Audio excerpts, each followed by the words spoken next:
Welcome to Melting Plot, an actual play podcast that features a cast of characters randomly selected from popular fiction. Each season, our heroes attempt to survive an apocalyptic scenario to find out how their characters might handle themselves at the end of the world. If you're new to Melting Plot, I recommend that you start at the beginning of the season so you can experience the story the way the players do. This is Season 2, and Middle-earth is in peril. Frodo was unable to destroy the One Ring, and Sauron's army covered the world in hatred and darkness.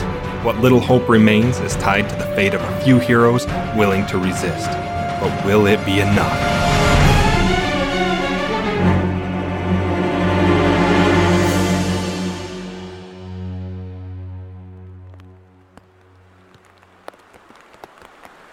So the rain starts to drop, and suddenly it picks up. And now the weight of it on your armor as it begins to soak in is very real. You're on your way out of Forestside, heading west on the Old Forest Road through Mirkwood. It's very dark, and as the rain picks up, and it gets very miserable traveling. Well, this sucks.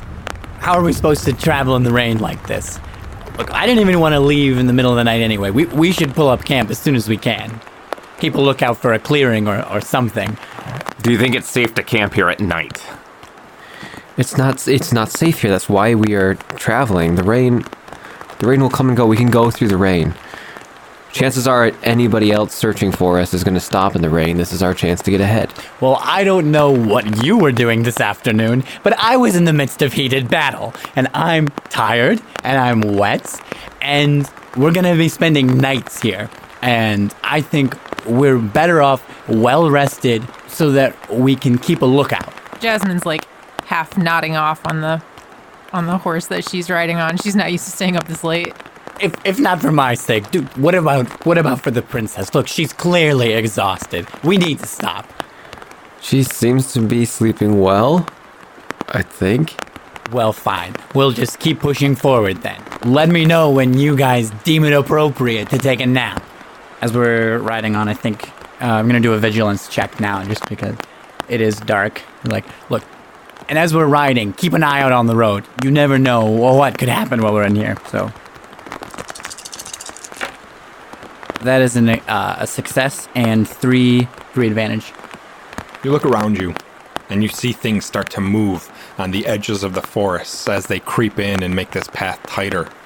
But you realize it's just your shadows, bouncing from the lantern light that's kind of growing low now, and as the rain slides down, it distorts how the light comes out of it, and you see your shadows thrown every which way. But you do realize that you are the sole source of light, so anything that is out there will see you before you see it. All right, let's push forward then. Thank you. The night goes on. Hours go by, and the rain worsens. You need resilience checks from everyone. They're just average. But since you're riding and since you're choosing not to sleep, throw a setback die in. I've got a knack for it for resilience, so great. no setback for me. I am not resilient. Me neither. Bruce failed with 2 threat. Jasmine fails. Archer? 2 successes and a triumph. 1 success for Bones. Okay, anyone who failed, please take 3 strain. In addition, if you failed, you do not recover strain until you take off your wet clothes and get a chance to relax and warm up. For as much as Archer was complaining about the rain and everything, he notices that it seems like he's handling it better than everyone else, and that kind of boosts his pride. And so he just is like, you know what? It's not so bad after all. I could go for hours. Jasmine is like sitting on the back of the horse, like half asleep and shivering. And I think you do go for hours, right? You continue traveling.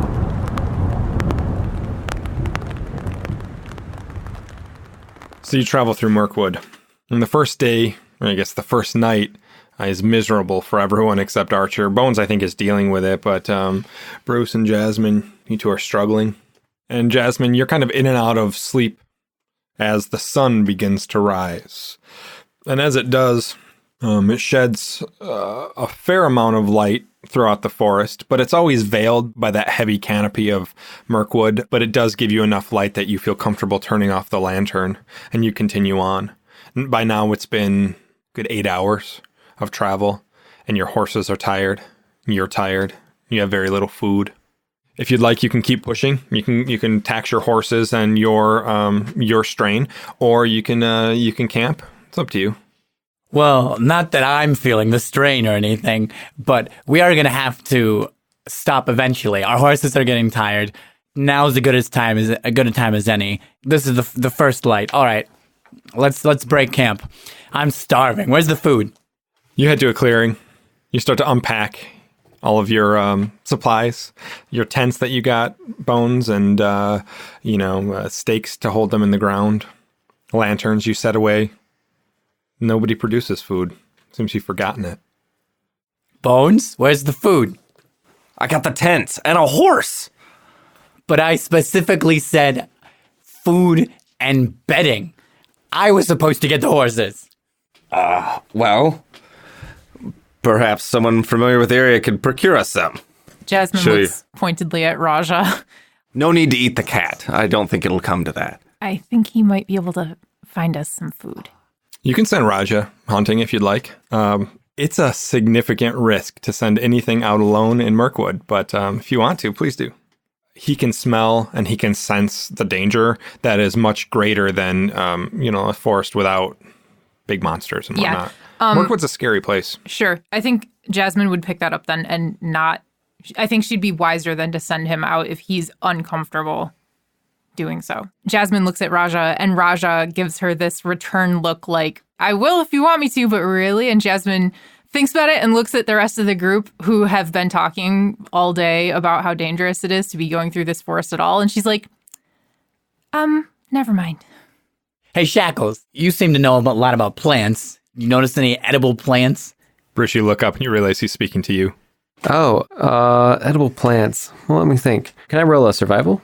Just to see if there's anything in the immediate vicinity that we could eat? Yeah, absolutely. And since you have, since he's asking specifically about plants and you have quite a few ranks in alchemy, you can toss a boost die into your survival roll. It is hard, though. Failure.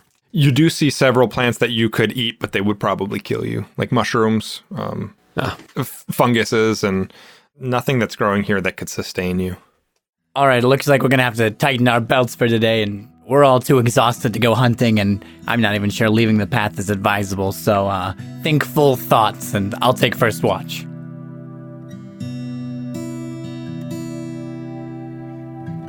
So you walk through the forest in the rain, stop sleeping, and aren't eating. I'll need another resilience check, please. This one's hard. I'm a wash. Failure with 2 threat. Failure with 2 advantage. Raja got a straight wash, and Jasmine got 2 failures, 2 threats. Bones got a wash, so I failed.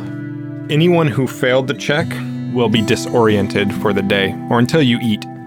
Disoriented adds 1 black die to all checks that the character makes. So you put up your tents. You put the horses off to the side. Do you light a fire? Yeah, just to dry out. Anybody who failed the rain check can now recover some strain when they rest. But because of your growing discomfort and because of the lack of food, we will do this as recovering strain from any encounter. Instead of just being able to sleep and recover your strain because you're hungry, because you're uncomfortable, you'll recover strain by using cool or discipline checks at the end of any encounter. But you build the fire, you set your tents. You set your horses up, and you start to unpack your supplies. About midday or so, the rain does lighten. It's still kind of drizzling. It's still damp. You don't know if that's just the residual droplets from the trees or whether it's still kind of raining up there. Every now and again, you hear that roll of thunder in the distance, but it does lighten for you as the day goes on. Are you sleeping? Shifts? Yeah, I'm taking first watch there. Who's taking second shift? And third and fourth? I can take second. I'll take 4th. During the first shift, Archer, this is you. You hear a subtle suggestion of hooves on the road ahead, heading your direction. They're some distance off from now. In fact, you can't see them. The road up ahead kind of descends down into a lower recess and curves off to the left or right, and you can't see it. But because of the way the forest is close, it echoes around, and you can hear the horse approaching. As you hesitate, you can see a man, and he moves into view And where the path kind of disappears, where you can no longer see it, is a quarter mile or so down. So you see him with a lot of distance ahead of you.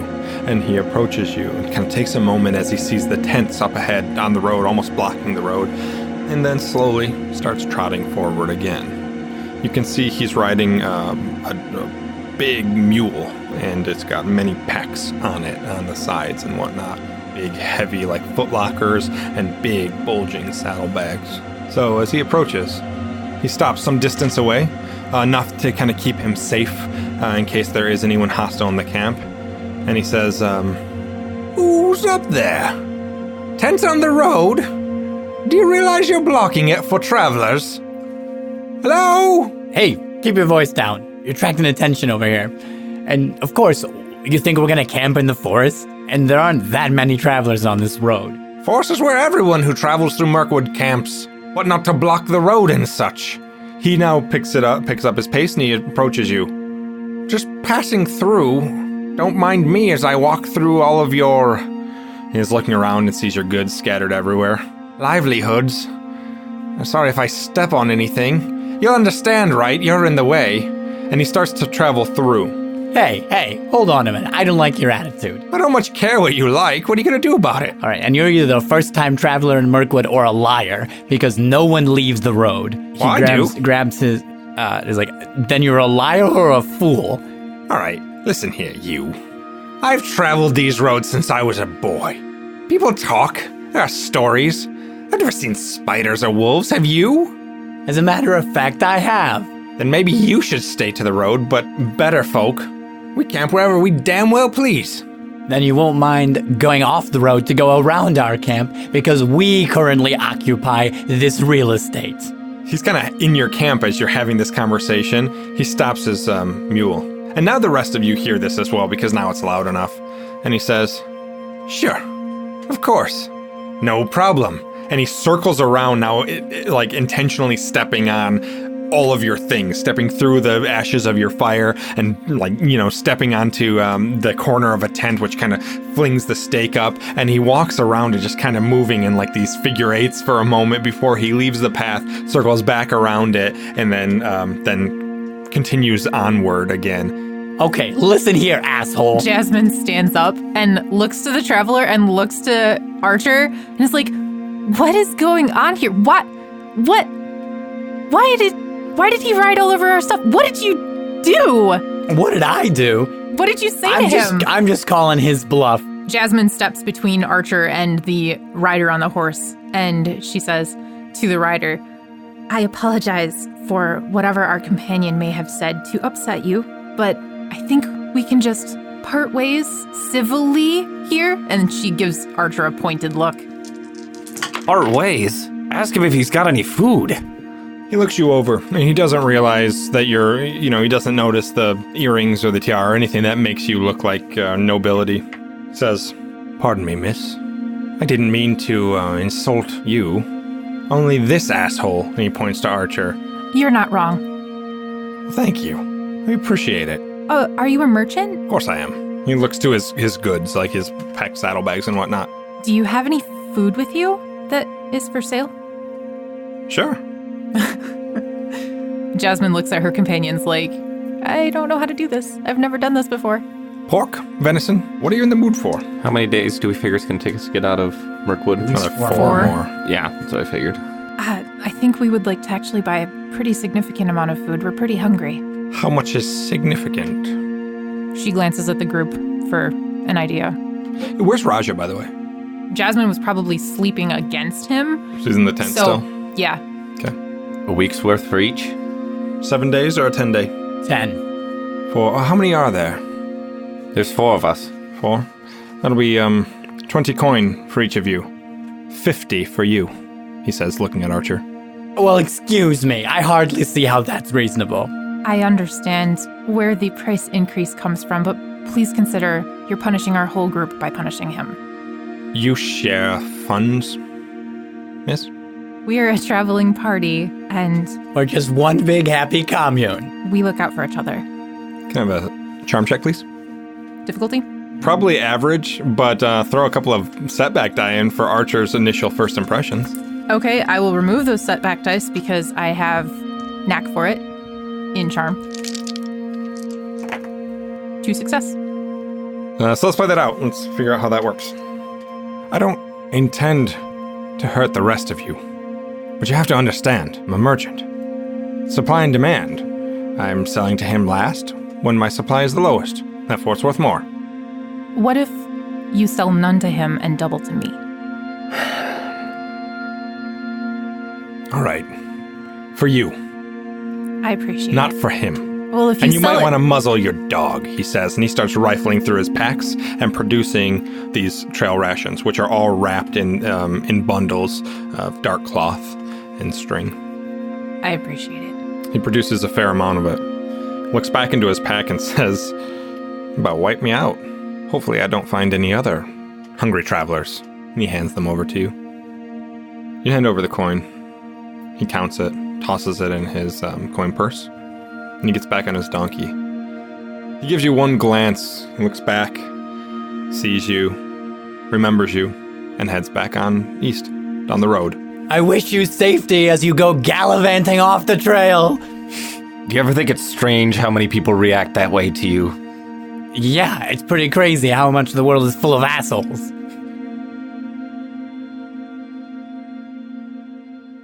After you eat, your disorientation goes away. You wake from your sleep with no other events and head back onto the road, but now it's starting to reach night again. By nighttime, the rain has fully subsided. There is no more, and you travel through the darkness with your lantern lit again, I would assume. Jasmine, can I have a vigilance check, please? It is average. 2 success, 1 threat. So as you're traveling through the night this time, Jasmine, you hear your father. Jasmine! And then it's gone. And you think, it's just in my head, but it comes back. Jasmine, please, stop! Jasmine actually looks around, trying to figure out if the voice is coming from somewhere. Yeah, it's farther into back along the road, perhaps. And she just stares back, listening. There's nothing for a while. Then a little bit later, you hear, Jasmine, please come back. And now the rest of you hear this as well. You're traveling so far, Jasmine. And the 4 of you hear this, the voice. Who the hell is that? I agree. Can I roll perception? Absolutely. What's the difficulty? Hard.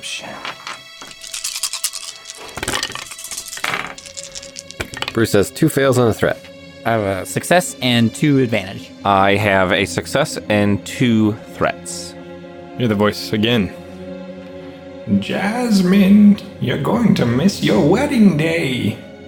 Those of you who succeed, you see in a branch nearby a small red bird, and its mouth as it moves says, Jasmine, Jasmine. And now suddenly, Jasmine, you remember this parlor trick that Jafar used to do. Iago can throw his voice. It can sound like others.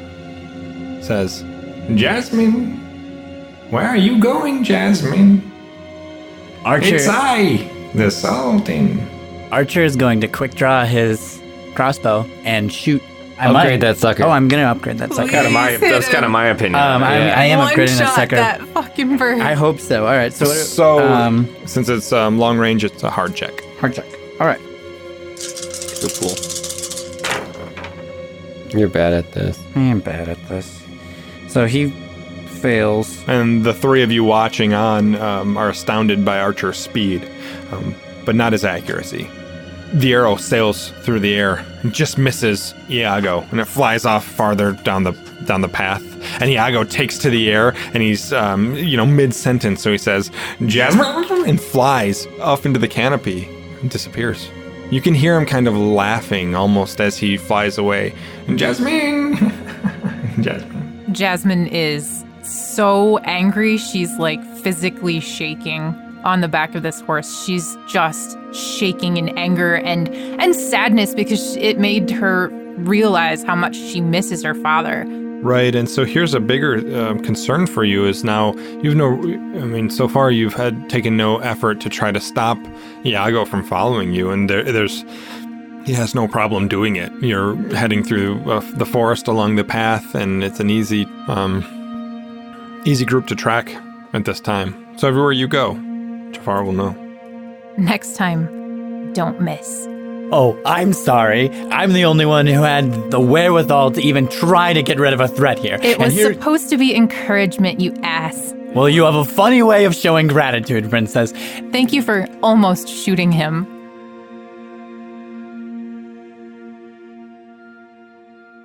You continue on through Mirkwood and a couple of uneventful days, and you're on what you assume to be your last day traveling through Mirkwood.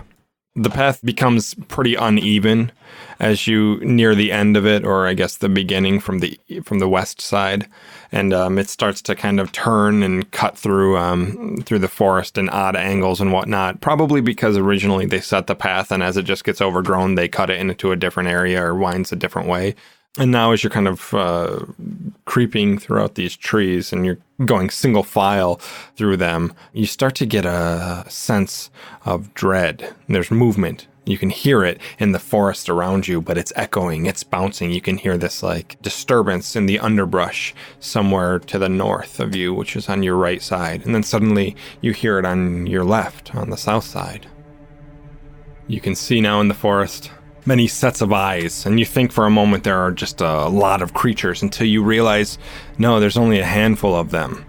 They're creeping their way through the underbrush, these 8-legged arachnids, maybe the size of a dinner table. They're huge. What you can hear is their rustling, but it's pretty hard to pick them out. In fact, Jasmine and Bruce and Raja don't notice them at all. And they're not attacking, not yet. They're just watching. They're following slowly. But they see you, following you. It's hard to tell how many are out there. Maybe up in the trees above you, the ground in front of you. They're certainly surrounding you. Shit, it's spiders! It's spiders! All right, let's go close together as we can and just ride. We're just gonna go to kind of clump together and go for a gallop as fast as we can. Get out of Dodge. So I need coordination checks for all of you. Throw a black die in because you're riding horses. Frick. It is average, but upgrade it, please. Bruce failed with 2 threat. Archer failed with a threat. Jasmine? 1 failure. Bones. 1 failure, 1 threat. So you pick up your pace and you start riding. And the horses now sense the dread too, and you can tell that they've picked up the pace because of their fear. And the spiders, as they follow you, they don't attack, they just kind of follow. And just as you're riding down a narrow section of path, Jasmine, your cloak, it catches. And the horse kind of stops because you're holding it until you kind of get pulled back and the horse is kind of struggling, and you realize there's this thick white substance attached to the trees. And as the rest of you kind of single file ride through this corridor, this tight clump, your arrows or your swords or your wrists or your legs or the horses themselves catch in this webbing. The person with the most threat, that's Bruce. Bruce, you're taken off the horse entirely. You struggle so much that you kind of reach backwards and you're kind of in this panic and you're grabbing to try to free your hand and you get stuck, and then suddenly the horse breaks free and you're pulled backwards almost with this elastic snap until you're suspended in midair, attached to this web, maybe 6 or so feet off the ground. And all of the spiders that approach, they look at you. Can I use a story point to have the lantern in my hand? In your hand, not on the webs? Right. Yep, absolutely. So you're holding the lantern. So Archer, you turn back and you see Bruce now suspended, and the horse is kind of scattering but staying somewhat close because they're trained. But these spiders now begin to collapse on the forest path. You see 2 clustered and approaching from one direction, and a third approaching from an entirely different direction. And Bruce now is struggling with this lantern. Before Archer sees the one closest to him coming from the other direction, he looks and sees the other 2 that are approaching. Bruce is all entangled, and so he draws his longbow. He aims and fires at the one that looks like it's the biggest threat to Bruce. He says, Yeah. "Oh no, you don't!" It's the one that's beelining towards Bruce at this moment. So you shoot, and your arrow strikes it, directly in the broken plates between maybe one of its shoulders and where its neck would be. And it sinks in deep, and it kind of gives this skitter, this howl, and the thing turns over on its back, and you see its legs just start to flail as if it's going to feign death, but then immediately spins back to its feet and continues. Now the spiders that are now on your right-hand side coming from the forest close in on you as well. As he sees it flailing on his back for a moment, he's like, "Ah, take that!" But then as it flips back, he is alarmed. But then quickly is out of the corner of his eye, sees the one is bearing down on him and drops the longbow. He draws out his crossbow, quickly takes a moment to step back to disengage from this spider. He aims and shoots. The arrow flies true. It shoots it right in the middle of his eye clusters, and it looks completely disoriented, and it embeds deeply into the spider's face. Yeah, and it backs off screeching, and you see the blood now kind of spraying in these spurts around the arrow shaft that's embedded in its eye, and it starts looking around and like spinning in circles, almost trying to like get some sense of what's happening, but it's totally disorganized and really can't keep its focus any longer. But it's still looking at you. It just doesn't seem to operate the way it used to. It's now so concerned. Yeah, that's what I thought. So as it's trying to skitter away and the other spider that came from the forest approaches the group as well, you can see that Bruce is still suspended, and he's, maybe 10 feet away from you, suspended in one of the trees, and he's holding this lantern, the one that he had the wherewithal to grab before he got pulled off of the horse, and he's swinging it about.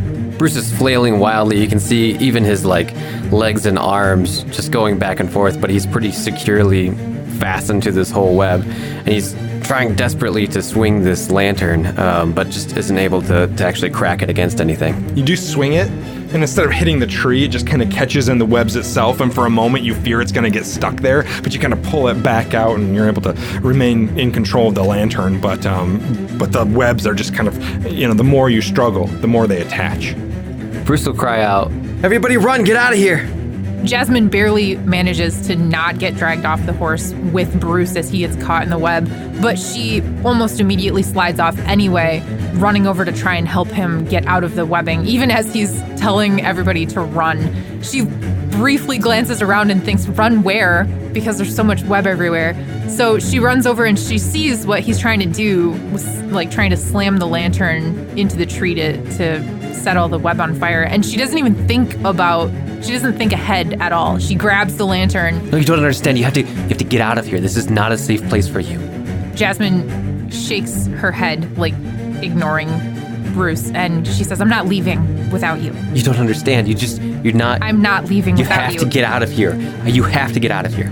The spiders close in from around you now. One of them pounces onto Raja, and you turn back as Raja roars out in pain as its fangs sink into him. And he's able to struggle out in just a moment just to get free of the creature before it injects him with poison, but its legs wrap around him. And as you're paying attention to Raja, you don't notice the spider that's crawled up the tree into the webbing behind Bruce and attaches to him there and bites in deep. And you can see Bruce as he struggles to avoid getting injected with this poison, but he's struggling against something else too. And you can see him as his face kind of goes into this deep calm that the rest of his body doesn't seem to match, and it starts flailing around with strength you haven't seen before. He opens his eyes just for a moment there. You think you see green. Bones, seeing the spider begin to latch on to Raja, draws his mace and quickly runs over, takes a swing at it. The spider doesn't even flinch. I mean, you hit it solidly, you feel the impact, but its carapace is too thick. It continues to bite at Raja. Bruce has his eyes closed and he's still struggling against the web, and he's just saying to himself, breathe, deep breaths, breathe, come on.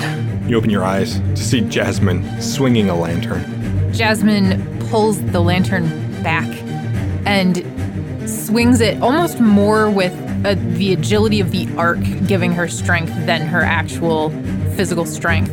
And she cracks it against this tree right next to the spider and sets the web immediately ablaze. The fire ignites, and you see beads of it traveling along the strands of web from where you're standing to trees connected all throughout this forest. And you see as it hits big clusters of webbing, it kind of ignites in this big burst of flame, enough to singe the trees, but because of the recent rains, nothing catches. It just kind of burns, and it gives you that kind of smoldering odor as the fire continues to spread. And two of the spiders look up. The spider that was attached to Bruce is now kind of fully engulfed in the flames for just a moment as Bruce is let free, and it skitters off into the forest in fear. The spider that's on Raja does likewise. It looks as the fire kind of spreads around it. This almost primal fear overtakes it, and it skitters off into the forest. But the one that's attacking Archer, it's not afraid, and it continues to do so. In fact, it jumps up onto Archer, climbs up his body, wraps its legs around him, and just starts biting repeatedly. And Archer's trying to reload his crossbow at this time, but he can't. He can't get it reloaded in time, and the creature continues biting and injecting this debilitating venom. And you can see Archer just locks up. Bones, you see him as he stares off to you. His eyes go wide. He's reaching at that wound, and it's starting to spread through him. You can see the color of his skin begin to turn as he's struggling. He goes down to a knee. He tries to fight his way back up until he falls. I'm adding spiders to my list of fears. You see the light start to go out in his eyes. You see his eyes kind of gloss over. They roll to the back of his head. He's still struggling as he goes down, and the spider continues biting. As the fire just takes over this entire web that Bruce is in, his clothing catches on fire, and he begins to run away from the web that he was stuck in, taking off his shirt while he's running. But he catches a glance over at Archer, seeing the spider just eat and tear at him, and he holds up his flaming shirt and just tries to run at him with an intimidating Bruce Banner yell. Ah! The spider looks at you. It recognizes that you're holding this, and for a moment you sense fear because it sees this kind of, waving shirt of fire that you're holding, but as the fire burns too fast and kind of burns you and you're unable to keep holding it, you drop it. It goes out as it hits the wet cobblestones of the road, and the spider continues to bite and thrash. Bones, seeing Archer go down, knowing there's not much that he can do to harm the spider, knows that he can't let the spider run away with Archer or he will never see him again. And as he's starting to coil him up like a fly, Bones runs over and is trying to wrest the body of Archer away from the spider. Raja pounces into the tussle with a growl and starts swiping at the spider and gets a solid hit on it, and it recoils right into Jasmine, who's now on the other side of it, holding the lantern and waving it at the spider.